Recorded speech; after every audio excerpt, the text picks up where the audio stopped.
তো বন্ধুরা, এই মেয়েটি এখানে ঘুমাচ্ছিল। হঠাৎ করে তার মালিক এসে বলল, এই চম্পা, চল কাজে যা। হ্যাঁ মালিক, যাচ্ছি। ইস, আজ অনেক গরম পড়েছে।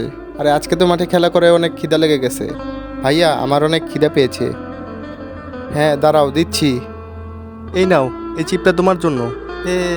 দাঁড়াও, আমি আসছি। আরে এটা তো আমার পছন্দের চিপস। আরে আমারও তো অনেক ক্ষুধা পেয়েছে। মালিক, আমিও খাবো। যা ভাগ ফকির নি, তোকে এখন কোনো খাবার দেবো না। আরে আজকে তো আমি সারাদিন শুধু মোবাইলে গেম খেলবো। ওর হাতে থাকা আইফোনটা আজকে চুরি করে ছাড়বো। এই বেটা, তোর কাছে যা যা আছে সব আমাকে দিয়ে দে। ওরে বাবা রে, হা হা হা, আমাকে কিছু করো না। আরে তো বন্ধুরা, তারপরে কি হলো তা দেখার আগে যারা নিজের বাবা এবং মাকে ভালোবাসো তারা ভিডিওতে একটা লাইক করে দাও। আমার মালিক দেখি বিপদে পড়েছে। দাঁড়া, দেখাচ্ছি মজা। এই নে। আপনি ঠিক আছেন মালিক? আহারে, মেয়েটাকে কতই না ভুল বুঝে বকাঝোকা করেছি। হ্যাঁ দাঁড়াও, এই যে এই চিপসটা তোমার জন্য। কি মজা!